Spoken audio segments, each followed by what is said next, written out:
नमस्कार तमाम बिरादरी भाइयों का बहनों का बहुत बहुत स्वागत। आज का ये संवाददाता सम्मेलन नितांत संवेदनशील और नितांत ज्वलंत मुद्दे से जुड़ा है, जो प्रत्यक्ष रूप से संबंधित है हमारी इस प्रदेश की लचर स्वास्थ्य सुविधाओं से। और जिस तरीके की परिस्थितियां आज समूचे प्रदेश के अंदर, अगर हम स्वास्थ्य सुविधाओं की बात करें, अस्पतालों की बात करें, डॉक्टर्स के कंडक्ट की बात करें और उन तमाम बुनियादी कारणों की बात करें जिनका सीधा प्रभाव इस प्रदेश की सेहत पर पड़ता है, तो लिहाजा मैं सिलसिलेवार ढंग से आज कुछ बातें आपके संज्ञान में लाना चाहूंगा। और उससे पहले मैं बड़े स्पष्ट शब्दों में कहना चाहूंगा इस प्रदेश की सरकार को, ये सच बात है कि जब कोई सत्ता नशीन होता है तो सत्ता का गरूर विपक्ष की संजीदा बातों पर भी ध्यान देने के लिए ऐसे सत्ता नशीनों को मौका नहीं देता, अवसर नहीं देता। लेकिन आज की ये संवाददाता सम्मेलन न केवल आम आदमी पार्टी के विजन को, दूरदर्शिता को और आने वाले वक्त में जब हमें जनता मौका देगी तो किस तरीके से हमारी पार्टी काम करेगी उसको भी दर्शाता है, और आज मौजूदा सरकार किस तरह से स्वास्थ्य सुविधाओं को हाशिए पर लेके जा पहुंची है उसको भी बताता है। तो सबसे पहले मैं बात करना चाहूंगा, आप लोगों ने सुना होगा विगत कुछ महीनों में हमारी इस प्रदेश सरकार ने कई सौ डॉक्टर्स को निलंबित किया, कभी 100, कभी 50, कभी 60। ये वो तमाम डॉक्टर्स थे जो अपनी ड्यूटीज को जिन्होंने बरसों से ज्वाइन नहीं किया था। अब सवाल ये है कि इन डॉक्टर्स को निलंबित तो कर दिया, लेकिन क्या किसी सरकारी वरिष्ठ अधिकारी ने या स्वयं सरकार ने इस पर कोई संज्ञान लिया कि ऐसा क्यों है?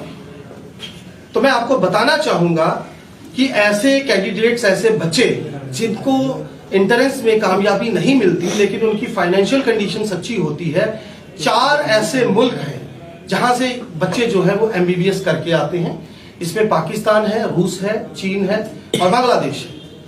अब आपकी जानकारी में मैं ये लाना चाहूंगा कि इन देशों से जो एमबीबीएस करके बच्चे आते हैं उनकी परसेंटेज जो होती है, औसत परसेंटेज जो है वो 70 से 75% तक होती है। इसे पास मार्किंग बोला जाता है। तो जब ये बच्चे वहां से जो 14 सब्जेक्ट्स, अहम सब्जेक्ट्स हैं, उसमें से 7 से 8 सब्जेक्ट्स में डिस्टिंक्शंस लेके आते हैं, तो तदुपरांत एक एग्जाम होता है जिसको कहा जाता है फॉरेन मेडिकल ग्रेजुएट एग्जामिनेशन। अब दिक्कत कहां आती है कि इस एग्जामिनेशन में वो तमाम बच्चे जिनकी डिस्टिंक्शंस आती है इन देशों से, उन बच्चों को इंटरव्यू के दौरान उसी डिस्टिंक्शंस के दम पर, यानी उनके कॉलेज रिकॉर्ड के दम पर चयनित कर लिया जाता है। अब सबसे बड़ी दिक्कत यह है कि इनमें से 99% बच्चे वो होते हैं जिनको ना तो मरीजों को प्रैक्टिकली ट्रीटमेंट करने का मौका मिला होता है, ना उनके पास वैसा अनुभव होता है। और इनकी तुलना में जो हमारे बच्चे हैं जो एमबीबीएस करते हैं, एंट्रेंस क्लियर करते हैं, उनकी औसत 60 से 65% होती है। तो ये पहला कारण है जिसकी वजह से जब हम पैराफिलीज में इन डॉक्टर्स को भेजते हैं तो इनका रिजल्ट जो है वो सही नहीं होता। और उसकी एवरेज में दिक्कत कहां पे आती है कि एक रेफरल पॉलिसी इस प्रदेश के अंदर बन चुकी है। जब डॉक्टर्स को प्रॉपरली ट्रेन नहीं किया जाता, उनके पास एक्सपीरियंस नहीं होता, तो सारे के सारे छोटी सी छोटी बीमारी के मरीजों को भी मेडिकल कॉलेज में या बड़े अस्पतालों में रेफर कर दिया जाता है।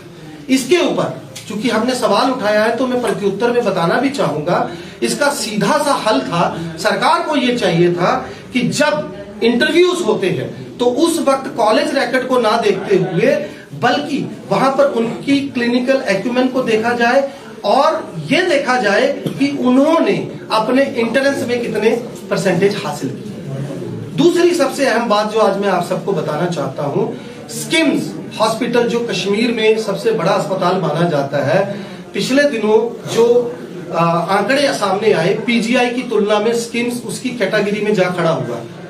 सरकार ने एक बार भी नहीं सोचा कि इसके पीछे का कारण क्या है। दरअसल स्किम एक ऐसा अस्पताल है जिसके अंदर प्राइवेट प्रैक्टिस टोटली बैन है। और होता क्या है कि जब सुबह एक एचओडी मेडिसिन मरीज का इलाज करने के लिए राउंड पे जाता है तो स्किम के अंदर जो हमने व्यक्तिगत तौर पर देखा जाकर, उसके साथ नेफ्रोलॉजिस्ट होता है, ऑर्थोपेडिशियन होता है, कार्डियोलॉजिस्ट होता है। यहां दिक्कत क्या है कि एक मरीज मसलन मेडिकल कॉलेज में भर्ती होता है, उसको सांस फूलने की बीमारी है, लेकिन जब टेस्ट होते हैं तो पता चलता है कि उसके साथ साथ उसकी किडनी भी इन्वॉल्व हो गई। अब यहां के मरीज को स्ट्रेचर पे लाद के जम्मू मेडिकल कॉलेज से उठा के कहां लाना पड़ता है? Super speciality. इन्हीं लोगों ने पहले तय किया था कि हम एक फ्लाईओवर बनाएंगे जिससे तमाम के तमाम चारों hospital, chest hospital, psychiatric hospital, super speciality और जीएमसी को जोड़ा जा सकेगा, लेकिन ऐसा नहीं हुआ। अब एक और बड़ी अहम तरीन बात जो मैं आपको अंत में बताना चाहता हूं, SRO 383 के तहत सुपर स्पेशलिटी में आज से कई बरस पहले 100 से ज्यादा डॉक्टर्स को भर्ती किया गया था। आप अंदाजा लगाइए, आज मेडिकल कॉलेज के अंदर जो CMO बैठता है वो नए डॉक्टर्स होते हैं, रेजिडेंट लेवल के डॉक्टर होते हैं, किसी HOD को वहां नहीं बिठाया जाता। अब मसलन एक दिन में आप मानकर चलिए 50 केस ऐसे आए हैं जिनमें MLC बनता है। ये बड़ा संजीदा पॉइंट है। कोई आगजनी का मामला था, कोई स्टैबिंग का मामला था, किसी ने सुसाइड अटेम्प्ट किया था, तो जो मेडिको लीगल केस बनता है उसमें उस डॉक्टर की गवाही बहुत मायने रखती है जब वो केस कोर्ट में जाता है। लेकिन हकीकतन क्या हो रहा है कि वो डॉक्टर जो कि एडहॉक बेस पे था, वो 6 महीने या साल के बाद जब उसको मौका मिलता है, कोई दिल्ली चला जाता है, कोई बेंगलोर चला जाता है। तो उन मरीजों को जिनको कल उनका केस कोर्ट में जाना, उनको इंसाफ नहीं मिल पाता। इस तरीके से ऐसे बहुत सारे मामले हैं जो सीधे तौर पर पब्लिक की हेल्थ से जुड़े हैं। हमारा ये मानना है कि ये जो आरक्षण की नीति इन्होंने रखी है, जिसमें आपकी जानकारी में मैं अंत में लाना चाहूंगा एक्चुअल लाइन ऑफ कंट्रोल, और इन्होंने एक रखी है रूरल बैकवर्ड एरियाज के जो कैटेगरी है उसमें 50% का कोटा रखा गया है।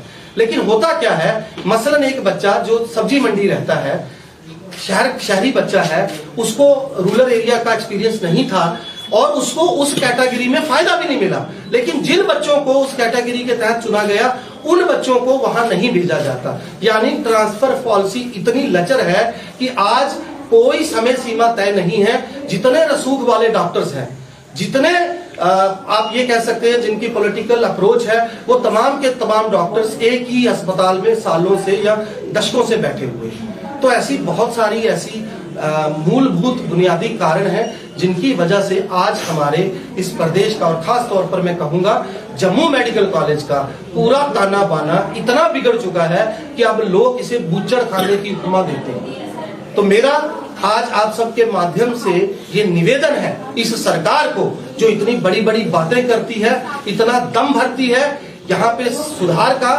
कि इन तमाम मुद्दों के ऊपर पूरी ईमानदारी से काम करे, एक बेहतरीन ट्रांसफर पॉलिसी बनाए।